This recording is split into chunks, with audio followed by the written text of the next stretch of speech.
So I have 2:30, so we're going to get started. So thank you for joining us for the last session of the day. We will wrap up things with a virtual events panel discussion with your peers.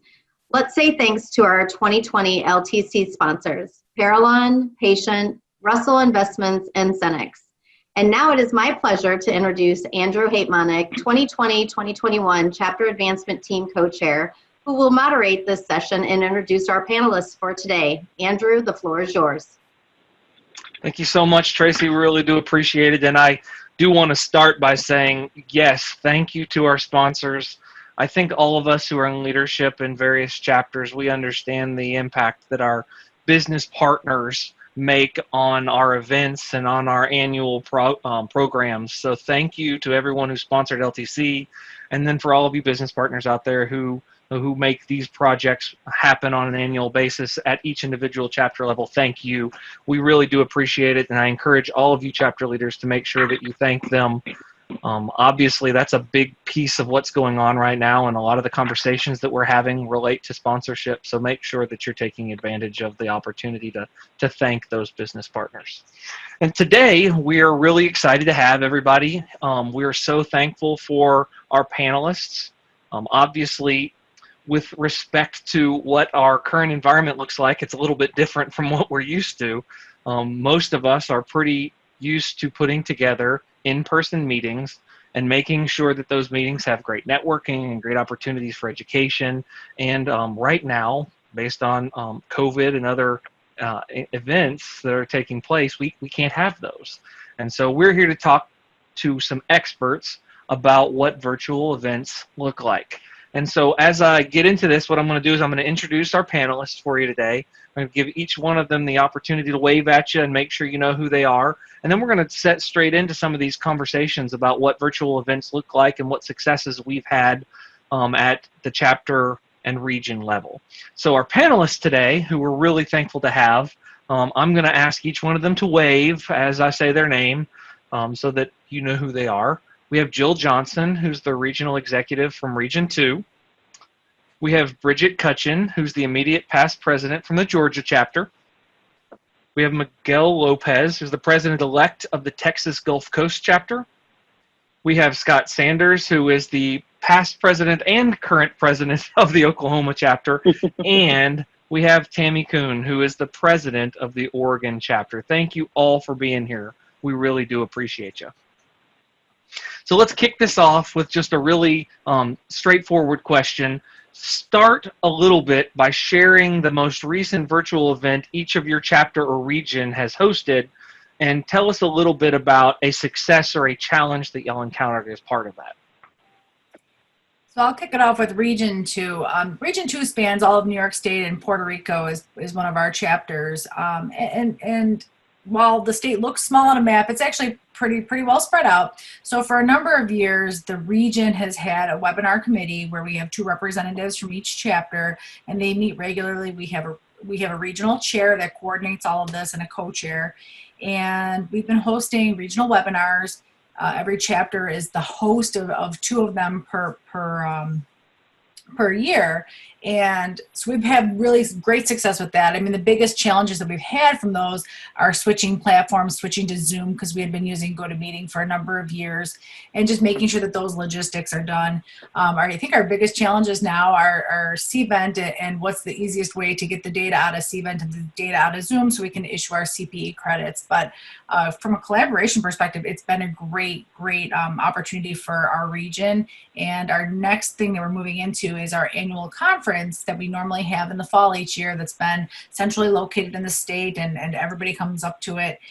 We've decided to make the change to move that to a virtual event. So we're in the process of going to that now, and we're in the planning process for that. For Georgia and Region 5, Georgia started off with weekly webinars on April 1st, and actually have done that up until the end of May.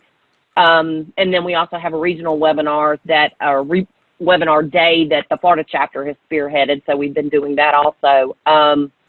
We had our first virtual networking event, Happy Hour, in early April, and we've done 3 of those total. Plus, we've done our installation virtually and had a happy hour after that. And then the South Carolina chapter did a virtual unofficial 5K and actually opened that up to all chapters across the nation.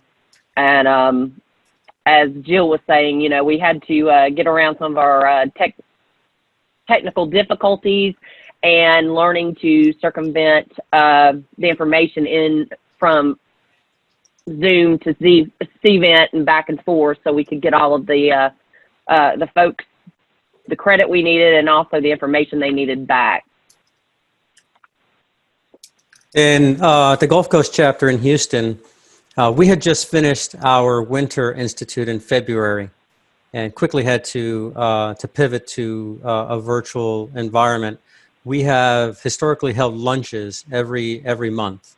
So we have a lunch downtown at the Texas Medical Center, and that was scheduled for March, April, and June. So we quickly pivoted to a webinar, and it was very successful. I had the benefit that I was the program chair for the past 2 years, so I was part of the planning process. And because of the work I do and the large territory that I cover, I'm used to working with WebEx and Zoom, so it was pretty easy. And with the support I had from my team, we were quickly able to pivot to that. And the feedback that we got was amazing. We just handled it the same way. We just, it actually gave, if you've ever been to the Texas Medical Center, it gave more people the opportunity to attend our lunches just because it's a hard area to get into. So if you don't work in the medical center, it's very hard to reach those lunches. So the feedback that we got was amazing in terms of to continue it. So we've continued that. We did one in March. We did one in April, and now we have another one scheduled for June. And the attendance is great. It's better than what we've had at the lunches, which generally gives us about 40 to 50 attendees every lunch. So, you know, the feedback and the platform has been great, and the support of our event managers as well. So Miguel, not to interrupt the flow, but do you see this being something that y'all continue on in place of all or some of the lunch meetings that you historically have had at the Gulf Coast chapter? Yes, it's because COVID-19 is added such an unknown to the situation. We still have a responsibility to our members to educate them. So our next event is June, and we have lunches already scheduled, as well as our Summer Institute coming up in September. So the change that we made there in the Summer Institute was we had it originally for 2 days. We switched it and made it 1 day, so it makes it easy for us.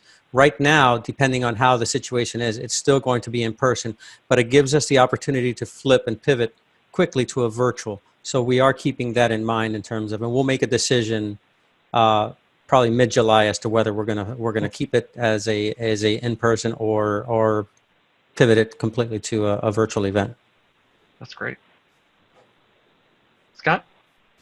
So for Oklahoma, back on April 8th, we reached out to Dave Squeezia and then to just kind of discuss the COVID-19 crisis and how it's impacting hospitals, and having conversations with Day. She's like, let me bring in Dr. Ronald Hirsch to bring in some of the physician piece and more of the medical component of that. So Day and Dr. Hirsch present on April 8th on COVID-19, the regulatory reform and changes. We partnered as a whole with Region 9, which is the 3 Texas chapters, Louisiana, Arkansas, and Mississippi. And that webinar had close to 850, 900 people sign up, and then 650 or so actually attended the webinar. That webinar was only supposed to go an hour and ended up going well over 2 hours, just because there were so many questions. I think for the Oregon chapter, our first live networking event for virtual is going to be on June 18th. So we're very excited about that. We did cancel our July in-person conference, and we're moving that to, we're going to be going to basically monthly. And so we kind of shortened that from a day and a half to make it to a short day session. So we're very excited to have our first virtual networking coming up soon. I think one of the biggest, not necessarily a challenge, but to make sure that, with everything pivoting to virtual, is that we make sure that we have to there's a lot of coordination to making sure that the sponsors are mentioned. And then, we are also moving away from a GoToMeeting to using the Zoom. So it'll be a little bit more coordination that we're watching for. Excellent. So what kind of feedback did you get from the attendees of those virtual events, guys? Bridget?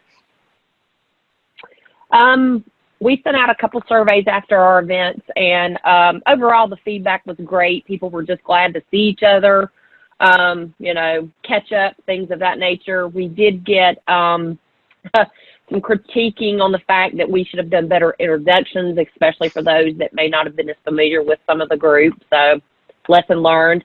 And then we opted for our social networking events we had large groups and we had small groups. Some preferred the small groups, some preferred the large groups. So we're trying to balance that out for the future to, do a small one and a large one each month. It costs us nothing. We do it through the Jackbox. We play a game. We just visit. Everybody's got their beverage of choice.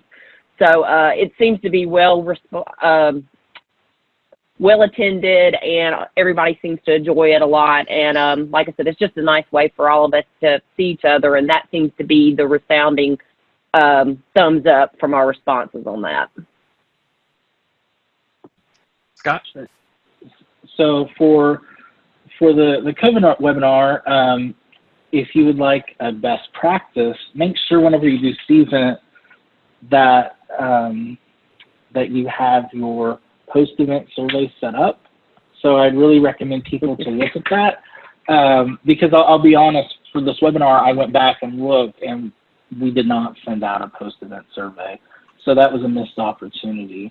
I will say the feedback we got from the webinar was good because, like I said a few moments ago, it was only supposed to last an hour, and we ended up doing 50 to 60 questions. And Dr. Hirsch and Dave spent an additional hour answering every single one of those questions. And then there were some emails that came forward after the fact to myself and to one of our Region 9 leaders, and then today, Dr. Hirsch. So it was a very positive response because it was a gap. Nobody was really discussing the regulatory impact for COVID-19. So it was really the first time it was done. So it was really overall positive response. Just best practice, make sure your post-event survey is set up. That makes sense. That's always been a tricky one for me too. Bridget, really quick follow-up, and maybe this is just an idea, but you mentioned that one of the things that y'all encountered was people didn't have introductions, and so some people didn't know who participants in those webinars or the virtual conference who they were. Just a thought. I mean, I don't know if y'all have utilized this, but introductions typically during our live meetings included people like business partners getting the opportunity to introduce themselves as they introduce the next speaker. I didn't know if, and this is not a preset question, but has anybody taken advantage of or tried to utilize the opportunity to get their business partners involved, their sponsors involved, so as to give them value in this ever-changing environment?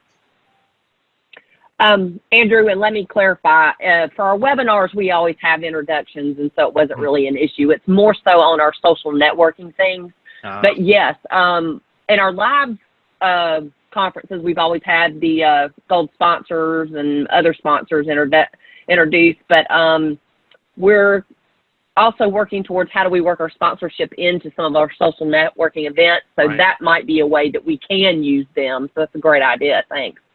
Sure. Anybody else have any feedback? Go ahead, Scott.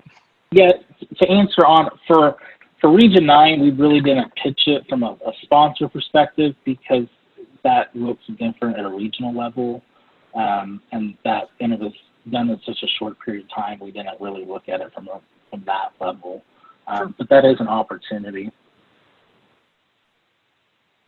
Anybody else receive any specific feedback about their virtual events that they'd like to share with the group? I think the feedback that we've gotten was all positive. It gave people, March when we first started was just a crazy month. Everybody was running around with their hair on fire just because of what was going on. Nobody knew how to adjust. There were people that weren't used to working at home that all of a sudden had their kids at home, their spouses at home, the dogs barking. So, one of the things that we made sure was to give people the comfort level that, look, if your kids are at home, your dog's going to bark. Just keep it on mute. If you're speaking, your kid jumps in, and everybody's in the same situation. Just make it as easy as possible. And people appreciated the fact that they could focus on something other than COVID-19 right now. That they still could get the education and collaborate with their colleagues, and the contacts at HFMA. And from a vendor's point of view, it just helped and still connecting, because as vendors, we still have a need to sell services to the providers that are part of the organization. So it gives us the opportunity to expose ourselves to that group during these times as well, because everybody still has a need to run their business. Providers as well, looking for vendors, and vendors looking for providers. I think that's exactly right. I myself am now in my office here in downtown Tulsa, but my children have interrupted multiple meetings by banging on the door to my home office and saying, help, help, help. And they're just 3, so they don't realize, but it's inevitable that it's in the middle of a meeting that happens. So yeah, I have, I have, it's similar to the door back here. I have one over here, and my wife and my daughter, I can hear tapping, and I just do this, and they know I'm on a call, and that's that's a unique world that we live in. Well, yes. Since we were talking about sponsorship, let's kind of pivot just a little bit. And I kind of would like to know how, we asked that question just a second ago, but how have you been able to involve your business partners and sponsors in these virtual events? And given the sponsorship model has been historic over the last, many years for most of our chapters, what feedback are you receiving from sponsors with respect to how to address the changes in our environment? Tammy, I'll let you go first on this one. For the Oregon chapter, we knew we needed to pivot from our basic sponsorship packages. So we reached out to some of our current vendors and said, we know times are changing. We know budgets are tight.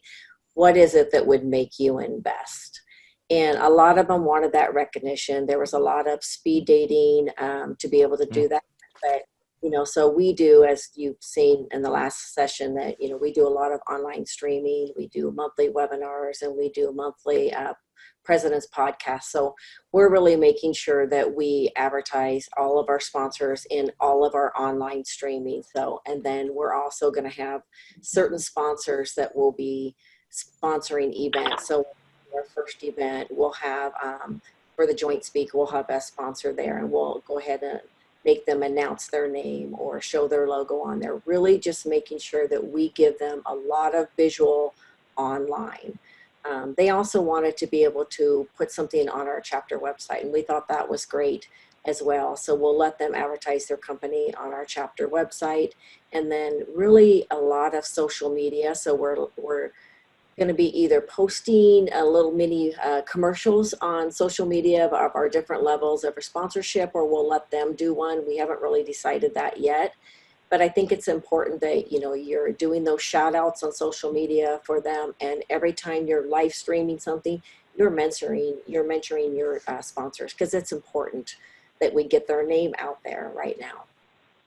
I think for feedback is, a lot of them just really wanted to know how we're going to pivot and give them the visual time that they need.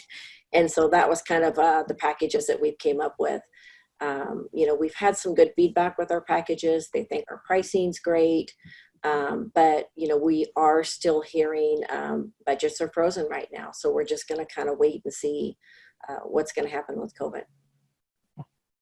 We're still reaching out for feedback to our sponsors. The first 2 virtual luncheons that we had, we were still trying to figure out the virtual environment and how to get sponsors involved. But some of the recommendations that we're making is really, if you look at the bottom of my screen, I have my name and my chapter. you can put, to get them recognized, have them put their names down there, have them get creative with their logos in the background. So if they have banners, so you can play with the virtual backgrounds, put their logos, put banners up.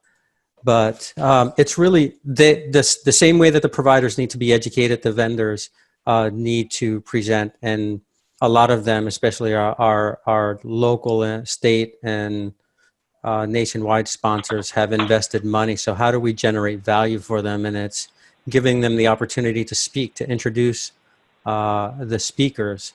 Zoom has some really great breakout rooms. So one of the things that we do at our lunches is we build in time, networking time at the table. So during our presentations, we say, okay, for the next 10 minutes at your table, just go around the table and introduce yourselves. You can use the breakout rooms in Zoom and have your sponsors be the host of that room and facilitating those 10 minutes. So there's a lot of different tricks that you can use in making sure that you expose them and give them the value, because they're willing. They still have to promote their services. So give them the opportunity. They're willing to sponsor. They're willing to invest, and we can't put on these events without their support. It's almost impossible for us to do because you can't charge enough to cover all of the expenses that are required to put on these events.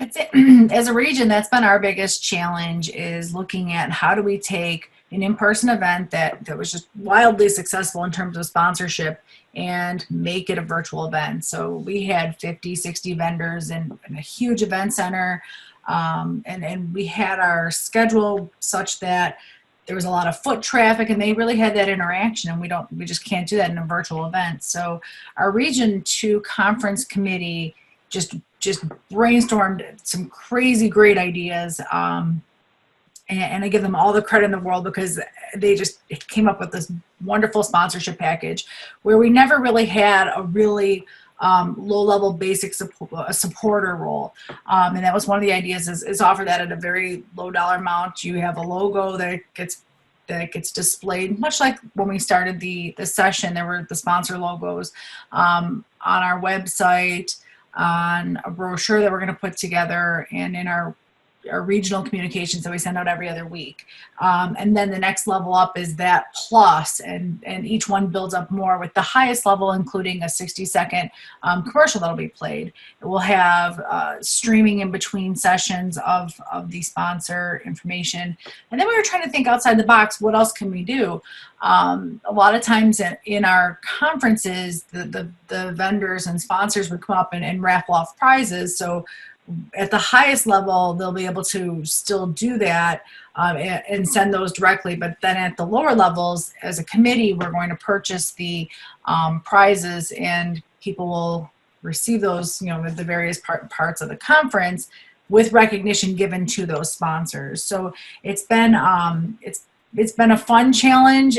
When we switched to Chapters 2.0 a few years ago, or when we started talking about Chapters 2.0, a regional sponsorship didn't exist, and we thought it would be too difficult, because you have a Metro New York that has a really great sponsorship program and different sponsor levels than the Western New York chapter that I'm part of. That our sponsors are very different. Our sponsorship programs look very different, and we couldn't come up with a way that we could meld those together.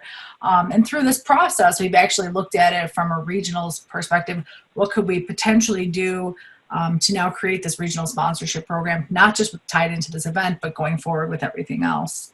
Other things that we considered as part of our program, besides getting everybody's name out and the constant thanking and reminding how important the sponsors are, one of the ideas is to have at the end of the session a live thank you, where we bring up all the sponsors on the screen, where you can get to see that here's this representative from this company and this representative from this company, because it makes it a lot more interactive, at least with a FaceTime. Anybody else have any feedback on that particular area? So then let's kind of take a moment and spin around and ask the question, so are we charging our members to participate in these events? And if we are, how did you come up with that? How are you communicating it? What are there any best practices with respect to people are used to paying, so we don't want them to get used to not paying either. Do we have any feedback on that particular issue? Well, from the Georgia chapter, we have historically never charged for any webinars, so we opted to keep that the same, and we've not chosen to charge for those. Our social networking events, what we decided to do was make those service projects. So we asked for anybody who wanted to participate to donate at least $10, and had that in event and basically opened it up where they could minimum of $10, but could go as high as they wanted to. And we chose 2 charities, so that way we could get together and enjoy each other's company, but also help others that needed it, especially early on. And with our 3 virtual networking events for Georgia alone, we did $1,500 for 2 charities. So, but everything else thus far, other than our service projects, have been free, and we're continuing to do that right now.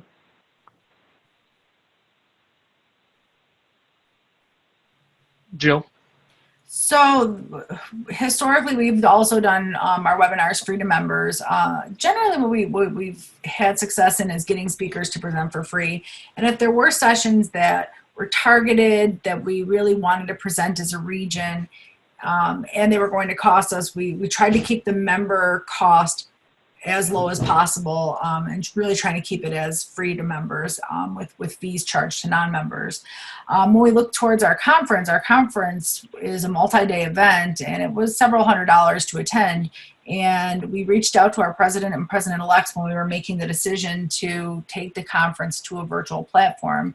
And they really felt that this is a perfect time in the environment that we're in, and organizations are going through furloughs, and just reminding all of our members that we're here for them. And to that end, it's a value of their membership. So we decided to take our conference, and for our Region 2 members, it will be a free conference, and then there will be a fee associated for non-member attendance. And we just want to remind everybody that we're here. We understand that it's a tough situation, and we support our members. I think for the Oregon chapter is, our webinars are typically free.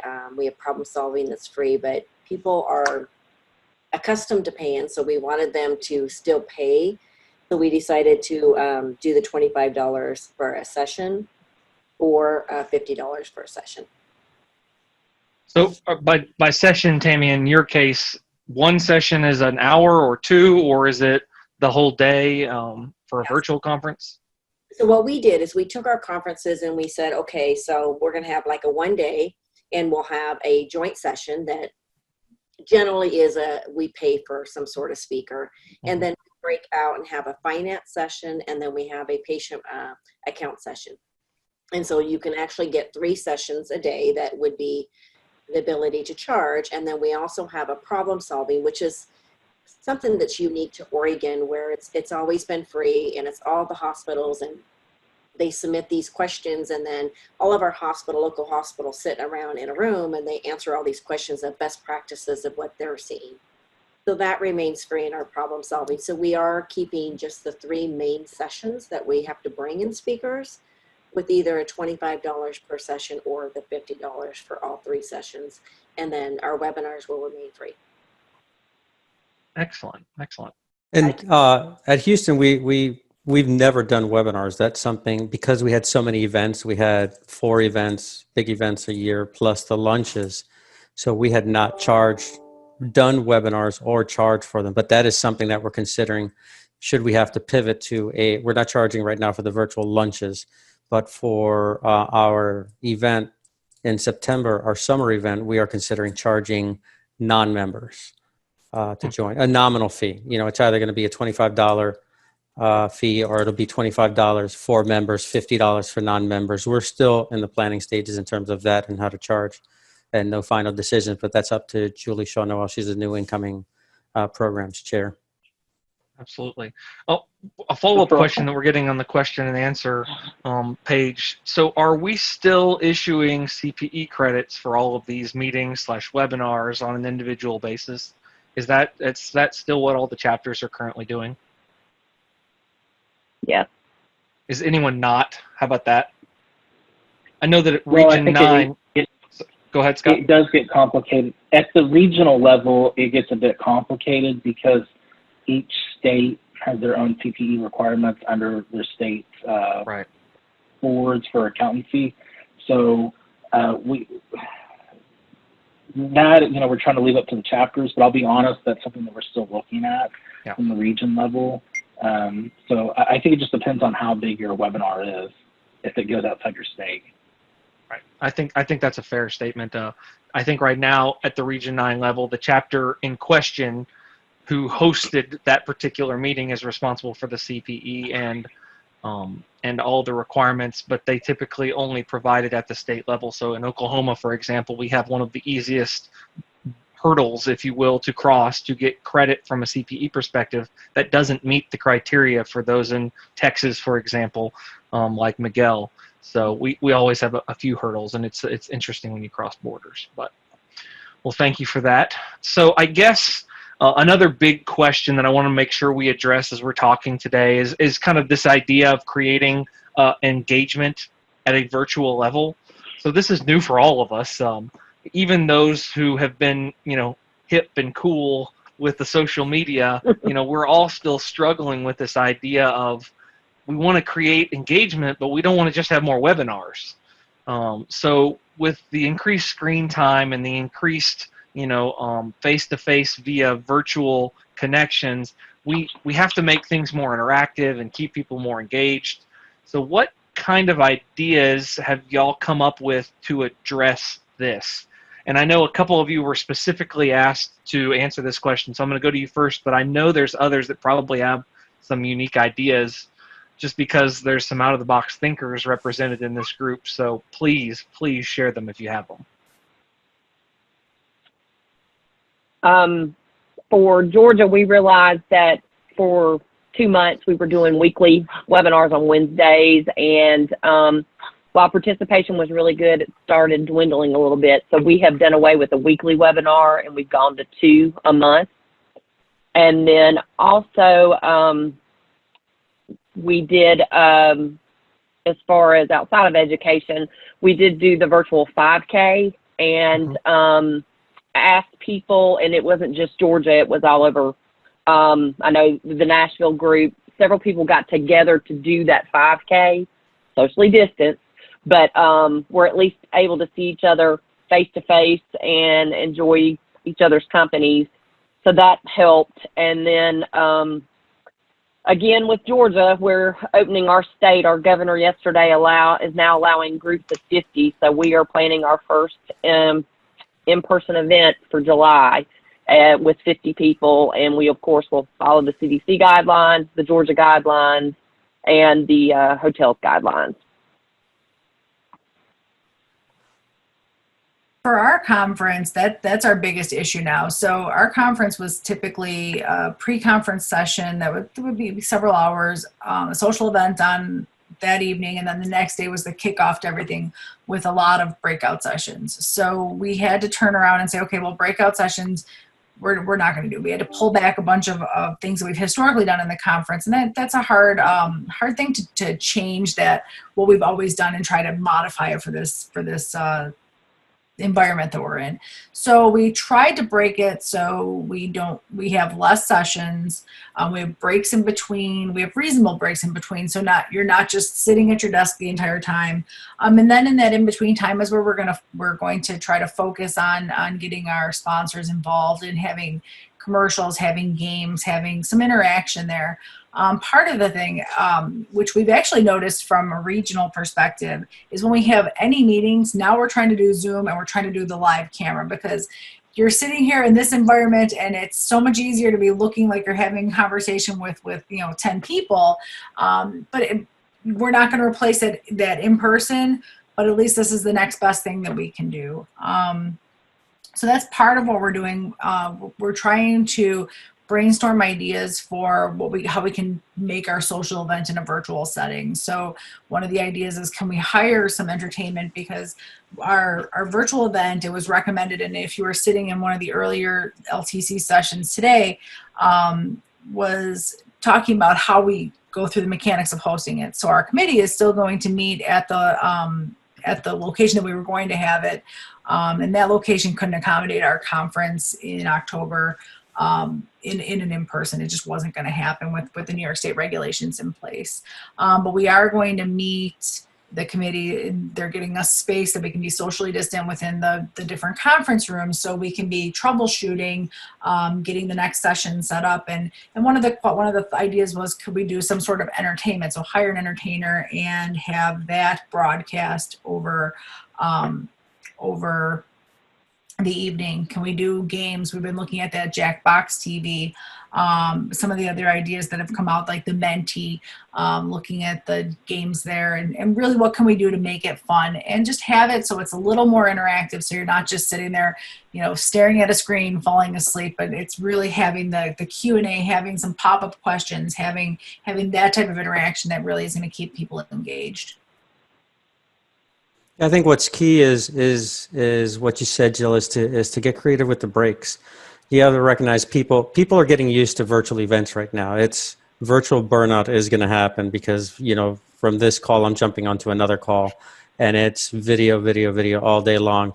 It's really when you have breaks at an in-person event, people just walk out of the room, get up, stretch their legs, they walk around their room. Here, when you give breaks, give them enough time to go take out the dog, go grab a cup of coffee, build in those extended breaks. It gives people the ability to go take care of what they need to do, whereas normally you would be doing that in the conference also. And incorporate, Zoom has a lot of tools. Play around with it, because incorporate tools, the polls, like you can incorporate some Trivia Pursuit into some of the events and just pop those up, have those preset, and as you're shifting from speaker to speaker, put up a poll and let people engage that way. We had a virtual social event, which was pretty cool. It was a virtual happy hour, and what we did is we had the board of directors send in pictures, and we put them on a slide, funny pictures in different situations. And then the participants had to basically name or caption that picture. And then whoever,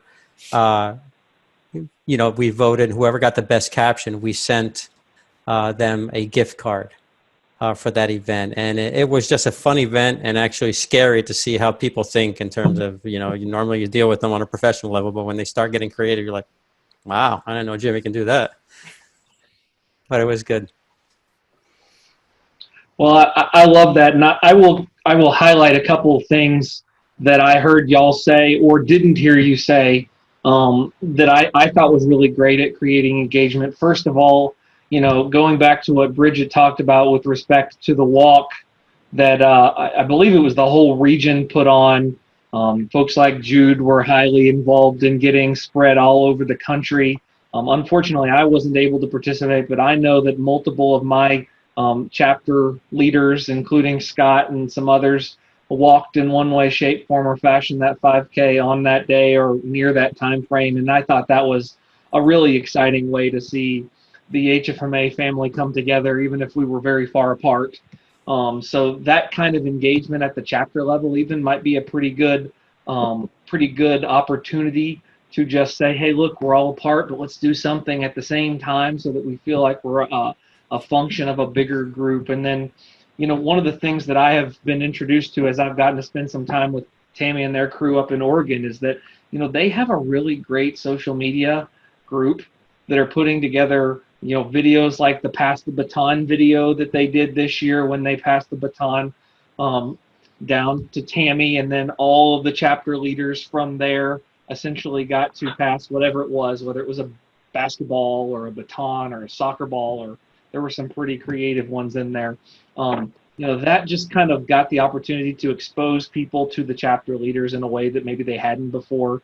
And so, I know it is difficult to get enough volunteers in many chapters to be engaged at that level, but I really do encourage, get creative.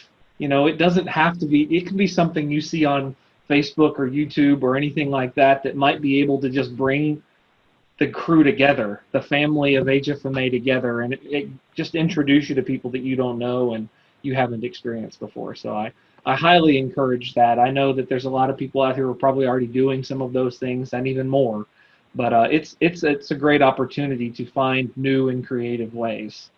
So speaking of creative, I guess kind of turning the questions back to our virtual events, how do we deal with making sure that these virtual events don't just become a webinar? Does that make sense? I mean, most of the events that we've done online before 2 months ago were strictly that. They were one person presenting with a PowerPoint in the background. How do we transition and continue to make sure that we don't just put the same medium in front of our members on a regular basis?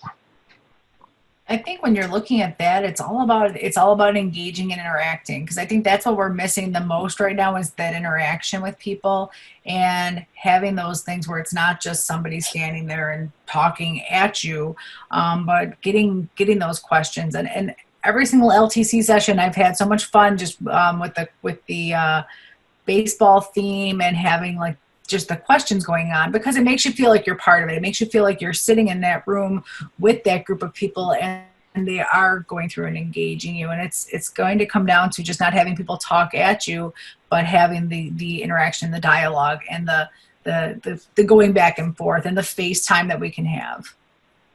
Right. I would agree with you, Jill. It is about being engaging and mixing it up. One of the things that Oregon has done, we've done our live streaming, but we also do live polling with our enterprise members. So it allows them that during that session and during that speaker that they get to ask questions as well. So just making sure that people can ask questions and interact with the speakers is really important too, to keep it separate from just a webinar. But you've got to make it fun and you got to make it engaging, or you're not going to get people to stay attuned to it.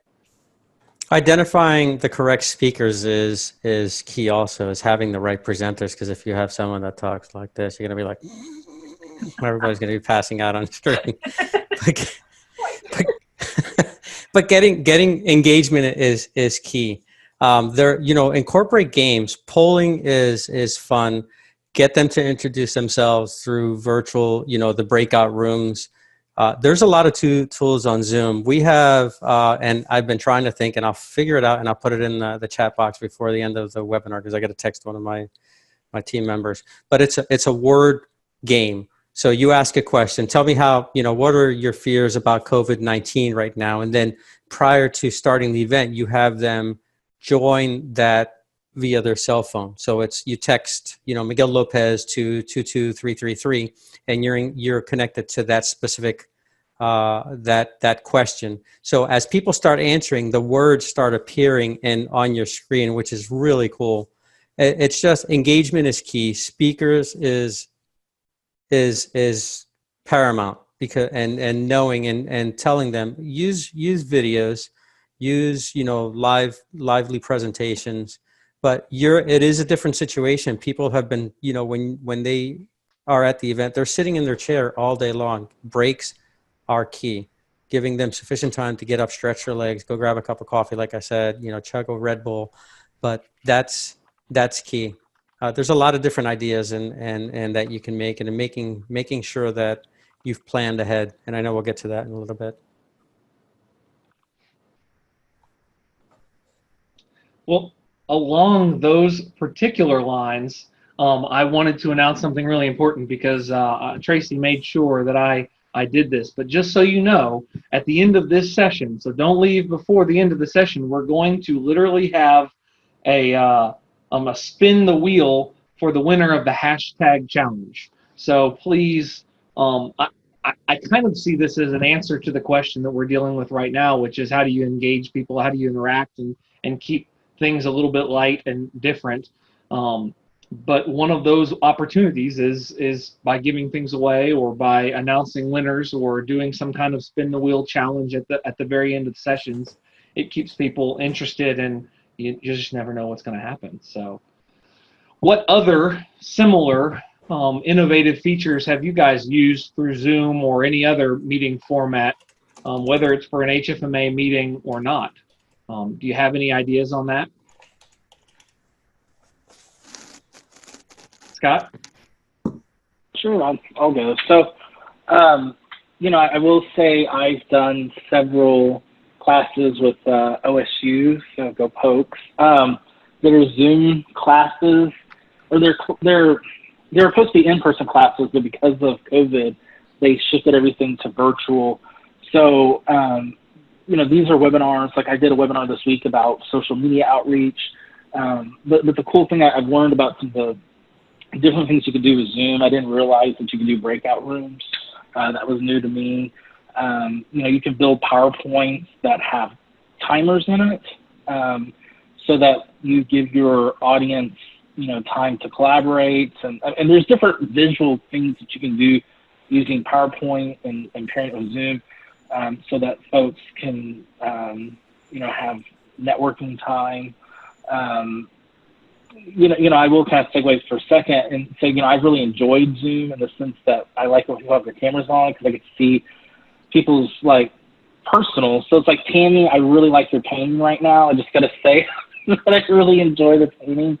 But you kind of get that personal sense. So you can turn that into a game, like an I Spy game. There's different things you can do. You just have to get participation from your audience willing to turn on their camera because a lot of people are afraid to turn their camera on. So. And I would agree with the camera aspect of it. That's really nice to see people and in their usually their homes. Outside of HFMA, I've used it for my own team through work, and I require them to turn on their cameras. And anybody that refuses to, that's fine. But I also do a game with them, and anybody that has a camera on can win a prize, and I mail gift cards to them. So that's allowed them to be more involved. And I can make sure that they're actually not answering emails and paying attention. But no. Are you just judging them, Bridget? Is that what it is? You're just judging them. It is judging. That's all it is. Well, let me put it this way. For everybody that knows Bill Icus, he and I have been text messaging during this, so we're both multitasking anyway. But no, also, like Scott said, there's a lot that we've started learning from Zoom, and we're trying to think of ways to become, for it to become more interactive off of the webinars and just education. The panelist thing is great, but do we get the audience members a little bit more involved? That's kind of where we're trying to see how we can work that. Like I said earlier, Georgia's hopefully going to dip our feet in the water and go back to face-to-face, but we are going to keep it virtual too, because as we all know, a lot of organizations can't attend anything, at least for the foreseeable future, in person. So we're trying to share the education as best we can. So that'll be interesting once we have the virtual and in live events together. Absolutely, absolutely. So really briefly, anybody else want to follow up on that particular point? I wanted to get to a couple of questions that we had in the Q&A format. And Miguel, I know that you responded to the question in the chat, but I would love for you to give an answer to the question about what format you were using. Do you mind answering that? Sure. Format for. Well, I'm sorry. The poll everywhere. You were talking about using texting on the phones and things like that. Yeah. So you basically you set up a free account, and before you start, you say, look, this is going to be interactive, so I need you to take out your cell phones and text my username, which would be Miguel Lopez 123, for example, to 22333, and it connects you. So then I'll ask a question during the meeting. I say, okay, we're going to have an interactive poll, and I'll put up a question. And now tell me, for example, how do you explain, what for our companies, how do you reduce disparities in healthcare? What are your thoughts there? And then everybody starts putting up words, and as you're bringing it, as they're sending in the words, they start appearing on the screen in random patterns. So the more, like if I were to if multiple people said healthcare, for example, that word would highlight. So it showed you which words were more important to the group than others. But it's an interactive, pretty cool tool. You can use it any way you want. And then at the end, it creates a mosaic of words that you can share on social media. And did you say that particular account, the one you're using, is free, or is that a pay program? Both. There's a basic free service that you can use, which is what we use, but there are more extensive ones. It's a word cloud. Create a custom word cloud is what it's called. That's fascinating. And it's pretty cool. And is that through polleverywhere.com? Is that what you were using? Yes. Let me see. I'm going to share while you guys are talking. I'm going to download one of the images and I'll share it as one of my backgrounds so you can see what it looks like at the end. Great. That's awesome. Thank you, Miguel. And then the other question that we had from Kelly, do presenters, because we normally have presenters who charge a fee to attend in person. So how are your organizations handling fees for virtual performances? Well, I'll take that first. So, the webinar we did with Day and Dr. Hirsch, they did it for free. And so in turn, we didn't really feel like we could charge on that, especially since it was needed information at the time. I will say I put some feelers out for different speakers for future events. And what they're doing is they're not charging the amount, like if they normally would charge $5,000 for an in-person, they might drop it down to $2,500 or $3,000 for a virtual. So you're starting to see speakers, or at least I am, professional speakers shift to I'm going to still charge you, but just maybe not as much as I would in person. Yeah, So here's the background, that I talked about. That's what it looks like at the end as you get participation. Everybody starts popping in words, and the bigger words just mean that someone used that word repeatedly. So so it's pretty cool at the end. You can share that with everyone or just share it on social media. That's really interesting. Thanks, Miguel. I like that idea. It certainly goes to our engagement aspect. Tammy, you had an idea on the other question? Yeah, we've seen that a lot of our sponsors, because we weren't doing it in person, had reduced their prices, but they are still charging. And that's kind of one of the things why we use our sponsorship money to support our speakers that we get. So we're running into that where, there are some speakers that are still charging, and we use our sponsorship money to kind of offset that. Tammy, are you running into the same thing that Scott mentioned, that speakers are charging less, at least since they're not going to be in person, or do they kind of still have the same expectation, if that makes sense? Well, a lot of them were reducing the travel fees. So the one that we have for July just reduced all the travel fees for us, but they are still charging a fee. But he is also doing 2 sessions for us. Right. But yeah, they're still a charge, I think. So kind of just a couple catch-all questions that kind of summarize a lot of the information or come up with new ideas. But what to this point has been the most rewarding part to each of you with respect to pivoting to virtual events? What big takeaways, positive takeaways have you had?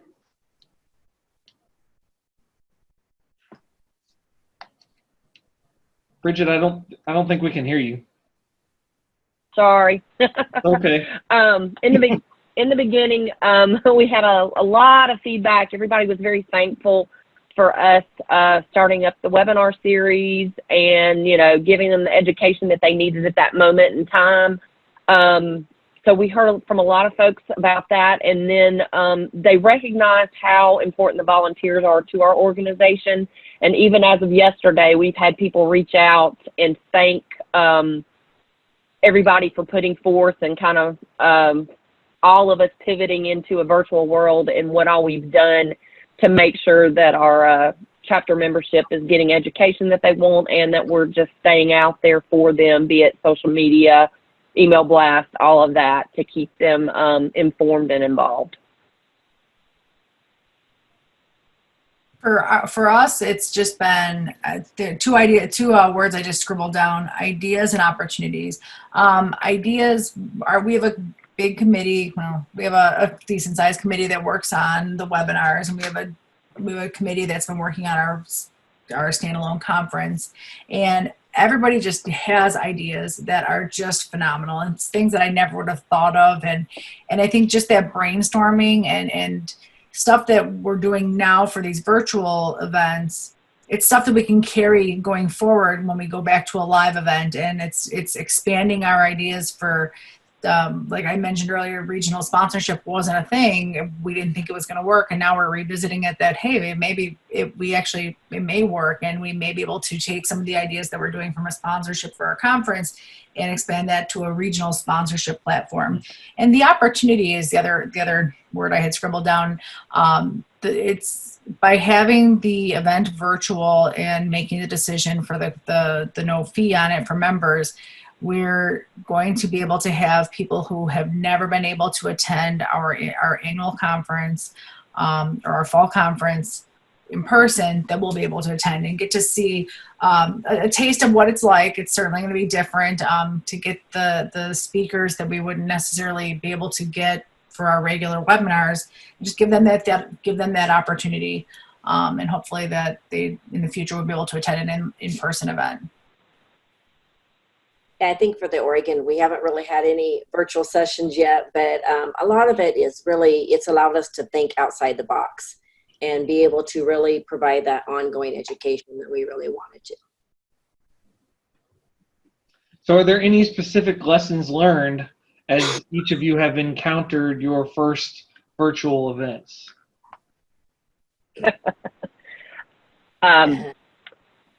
Check your technology, test your technology. Didn't you just learn that just a second ago, Bridget? Just a second ago.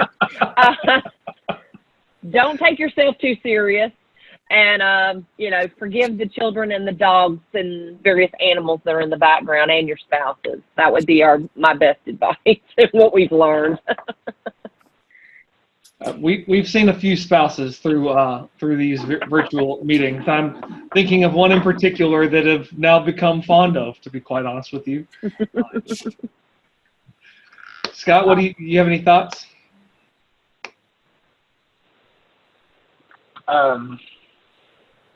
You kind of caught me. All right. I mean, if you want a lessons learned, I mean, make sure, especially since you're Zoom to CVent, make sure that is all working and flowing correctly. Make sure that you're having people register in CVent so that you're getting the education hours for it, but also make sure on the back end that even though you set up a survey, that it truly is going out, that it is being recorded. I've helped teach myself CVent, not perfect at it, but I have an understanding of it. As chapter leaders, some of you may be delegating that to a certain person, or you may be delegating that to a meeting management firm, but it's not going to hurt you to get into CVent and make sure things are working properly. So that I'd really encourage you to look at your CVent, because otherwise you're going to have education hours missing when this is you're out a year. So that's where I would go. Jill? For us, just ask for help. And the LTC sessions that we've had, I've been sitting in all of them, scribbling notes every time something's come up, just different ideas. I've emailed Tracy and Jenna so many times, I'm surprised they still respond to me, but they're going through the growing pains of all of this. And if we can piggyback off of their trials and errors and see what works and what doesn't work, it'll just make everything easier and have fun with it. It's like looking at all these online games and all the different things you can do. Just have fun. We're going to be stuck in this environment for a while, and we might as well make the best of it. That's right.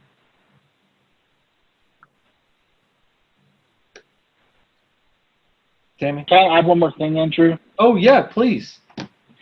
Okay. The other thing I would say, too, is it helps having somebody run your Zoom meetings, because the meeting we had in April, initially I thought I was going to do it, and I really became more of a moderator, which was, I think, a better fit. But we had our Region 9, the meeting management firm, Megan, run the actual Zoom, and it takes one less thing off of you. So It just depends on what your chapter structure is. Some of the chapters are smaller and I think leaner, but I think as Jill was saying, yeah, ask for help, and it's good to kind of delegate that out so you're, especially if you're president or whatever, you're not trying to do everything. So definitely try to move the pieces. Yeah, I'd Go ahead, Miguel. yeah, I'd echo that. You know, practice. Have a pre-webinar meeting with everyone that's going to be on the call. You know, delegate the roles, make sure that someone is covering the waiting room, letting people in, make sure someone's covering the QA, because if you're presenting, you can't pay attention to all of that. You're going to miss questions. If you're going to, this is key, if you're going to show a video and you embed it in your PowerPoint on Zoom, there's a special setting so that people can hear it. They'll see it, but they won't hear it. So test the technology, make sure that the person on the other end, use your kids in the different room if you have to, you know, get them on their iPad or on your phone, but test it beforehand. That's key, because, you know, when it happens, you know, you're in the middle of it. It's hard to troubleshoot the technology side. Yeah, I would agree. And if you've heard from Jeff and Michelle's, we have a technology committee that just runs all of our virtual events, and it's been great because they're very proactive at it. They know how to do it. They do lecture us if we do get in front of the camera. So it's important that you do have a committee who can do that for you. But you got to have fun in these things too.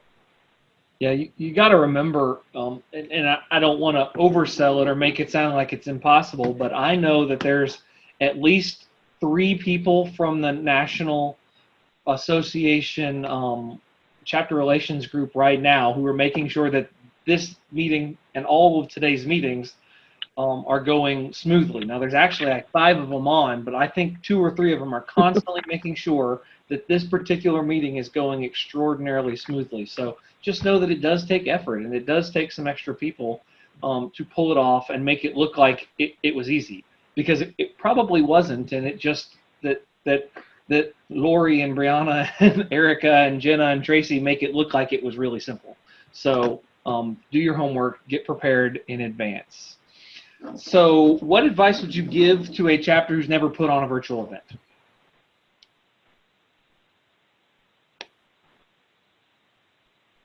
Miguel? Sure. Like I said, practice. Don't be afraid of it. It's not hard to do. Get help. You can't do it on your own. Set up some pre-meetings. Make sure everybody's is assigned their role. Key is the right speakers, so you don't, they need to be engaging. It's like I said, it's not hard. It's really a lot easier than putting on an in-person event, and you can do it in your shorts and flip-flops like I'm doing it right now. Scott. So, I think I'll be candid. I think you're just gonna have to do it. We can all read the news. We can all make what we want to the news. Different states have different things going on, but most likely virtual is going to be a component of our lives for the next coming months. And so, at least in Oklahoma, we were going to have our meeting in August. We postponed our April meeting to August, and then we made the decision to cancel our August meeting. The hotel we were supposed to have the meeting at is closed. Not sure when it's going to reopen. Maybe it's the summer. Maybe it won't be. It's a major hotel and it's closed. So we're doing a virtual meeting. So, just do it. I will say Oklahoma's doing a mini LTC this coming Monday, and we're condensing a day's worth of work down to 2 hours and doing it virtually. We're going to try to incorporate some breakout rooms, some icebreakers, that sort of thing, and really kind of use that as a trial run to see some of the ideas that we can throw around for our virtual meeting we're going to have in the fall. But I think, this is it's an opportunity. How many years has many of us have been around HMA? There's been discussion about, hey, we should do something virtual or do a virtual conference. But, from a resource perspective, money perspective, I can say we never did it, at least in Oklahoma or kind of regionally. So now we kind of have to, and we can make it work. So there's benefits to it, and there's drawbacks, but we can make it work. I'm enjoying this Zoom right now. I mean, even though we're all in different states, I mean, I feel like we're all some sort of connected to each other through our cameras. So just do it. That's my advice. So kind of along those lines, we are going to go back at some point to having some kind of a live meeting format, even if it is a reduced number of meetings or so on and so forth. Do any of you have any idea what social distancing might look like when we get there? I think it's all unknown. Sorry. Go ahead. No, that's fine, Miguel. We're gonna give it a shot, like I said, in July, but we have come up with a system. We're gonna give everybody stickers, red, yellow, or green. Red is if you want to be kept totally 6 feet away, and we will abide by that. Yellow is ask me first before you come any closer, and green is I'm okay to, elbow bump or even hug. So we'll see how that goes. Does that mean the yellow folks can look at me and go, nope, stay away? I'd say the red ones, Yeah. you can actually you can incorporate sponsored little tasers if the red ones want to. I'm sure someone would put their logo on that. Yeah. One thing I want to Yeah, clarify that's right. on the that I meant to mention is consistency in the platform is key also. Recognizing that not all facilities have Google Chat, have Team, have Zoom or WebEx, or are even allowed to put on a video from their laptop. So sending PowerPoints in advance is good. Giving people the opportunity to log in via telephone. Everybody has a cell phone and they can log on. They might not be able to download Zoom or WebEx to their computer, but they'll be able to pull up a PowerPoint and dial in using a phone. Excellent. Andrew, can I take a stab at that with the social distancing? You certainly may. I don't think anyone has the right answer, so I'd love to hear what you think. Well, I was going to say from a legal contracting perspective, and I think we've already seen some of the language released from HFMA. I think if you look at what national events, there is an event coming to Tulsa next week where our president is coming and you have to sign a waiver to attend. I think that is something we will probably see with other associations and other events coming.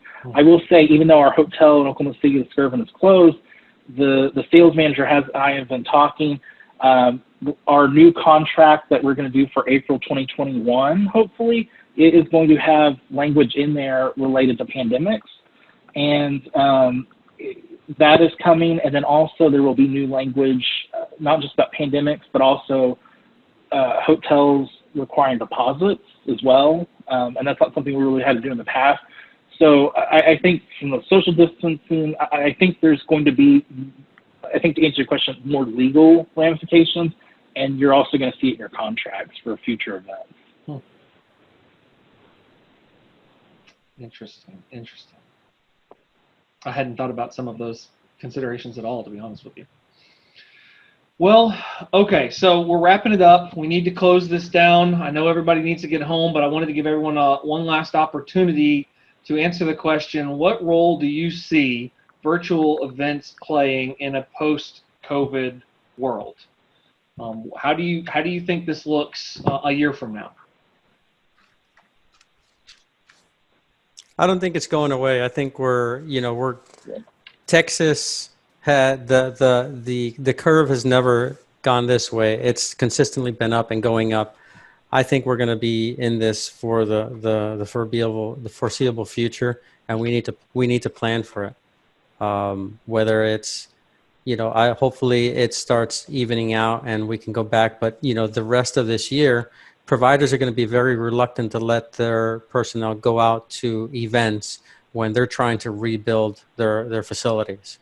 They're hurting right now financially, so getting creative, being involved, and getting your sponsors involved, because you can't put on the events without them. People are used to paying, so you have you have to charge. We're trying at least, and Julie's on the line right now, and a lot of these ideas that I'm talking about, she's already expressed and come up with. But it's really covering the basic fees that we have as a chapter for every person that's on this here and on the call.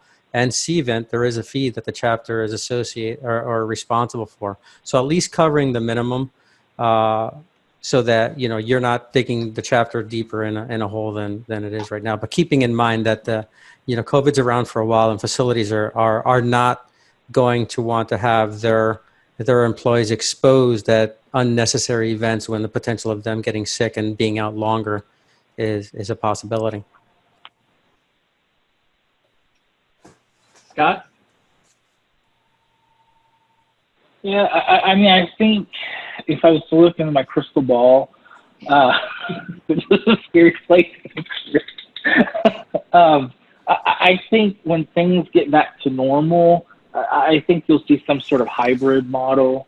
I have talked to some people saying that they think conferences for their line of work is going to go away and more virtual. And I'm like, I don't know that that's going to happen for us. I know it's a little crazy talk, but I mean, that's really, I mean, they're a physician and they're like, they really think most of their education for the future is virtual, even when you get past this pandemic. So I think there'll be some sort of hybrid, in-person, virtual, or you'll see conferences that you can attend. Major conferences I've seen this with, you have your virtual component, you have your in-person, but I think it's going to be some sort of partnership. I like meeting people. There's some things you just can't do through Zoom. Right. It's hard to have a heart-to-heart through Zoom, with people. I mean, you can, but maybe that needs to be during the happy hour session. So, at least for me. So, I would say there's some sense of, I think, uncertainty, but I think it's an opportunity to make things better. Especially, I can't remember who was saying it earlier, but we have the opportunity now to reach people who could have never reached before. So it's a good positive. Absolutely. Tammy? I think with the Oregon chapter, we've kind of always been a little bit of a hybrid for this as well, because we've done our online streaming for all of our enterprise members. So we've always had online, for at least say the last couple of years, we've had our enterprise members online, and while we had our in-conference. But I do think that, I think that as providers are hurting too and not having it in the budget, I think that even when we can go back to normal, I could see where we would still offer, there'll be a lot more virtual for our providers until we can get them back and going. We also do a lot of road shows. So I think that, this really gives us a great way to, sharpen our pencils and, still provide those road shows that we currently do. But I think it's going to be a hybrid of both of them. Yeah. Bridget? I tend to agree with both Scott and Tammy as far as it will be a hybrid in our new world.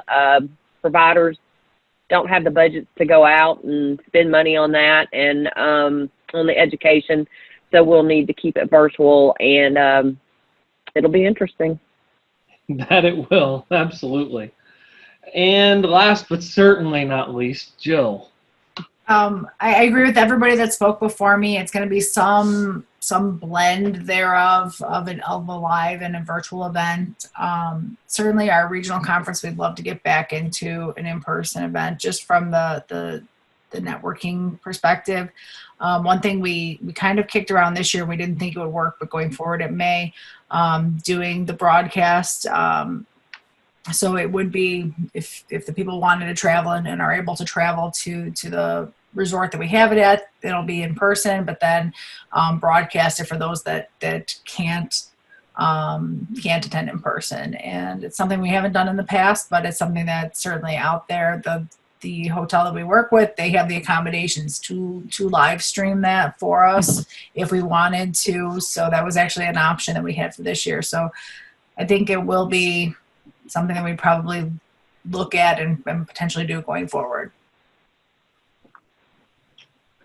Excellent, excellent. Well, everyone, thank you so much for your time. I really do appreciate you. to the participants, I mean the attendees, thank you for joining us.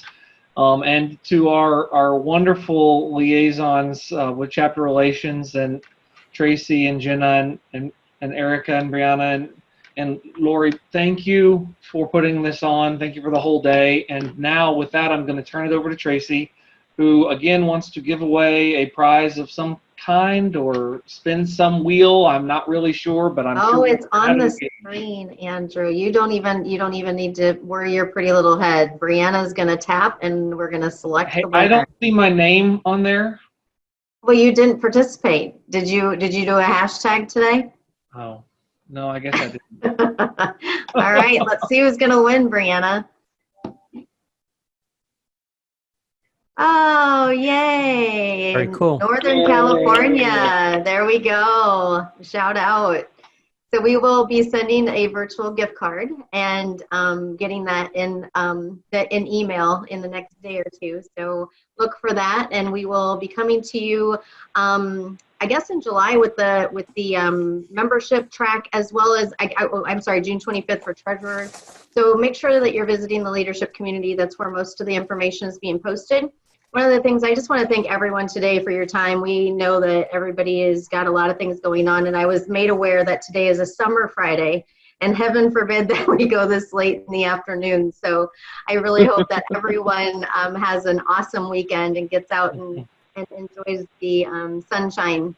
One of the things that I just want to echo, you guys answered a lot of the questions that we've been filtering, but moving to face-to-face and virtual is going to be our way for a while. We're having a lot of anxiety levels that are being dealt with just traveling and travel restrictions and different things like that. So we have to be aware of those, and nothing is the right way. So everybody has their own, logic of do they want to get on a jet plane or do they not want to get on a jet plane, or can they drive to the location and still social distance? And we're going to have to be able to provide masks and different things for that comfort level for a while. Hopefully by the time we get to Orlando in April, we'll have a different environment. But I'll tell you that we've reached out to the hotel, the Swan and Dolphin in Orlando, and we tried to get our site visit set up so we could maybe even just do a virtual site visit to see how we could social distance if it's still happening then. And they are furloughed through October, or through the end of September, beginning of October. And so we really don't even have a contact to be able to do that. So you kind of have to look at what hotels employees are willing to kind of work through those things too. So know that there's a lot of challenges going back to face-to-face. If you need anything, please don't hesitate to reach out to your chapter relations team. And I would welcome Jenna and Erica and Brianna to join me and this group on the screen right now, so we can wish everybody well and thank everybody. Hi, Brianna. Oh, hello, Erica.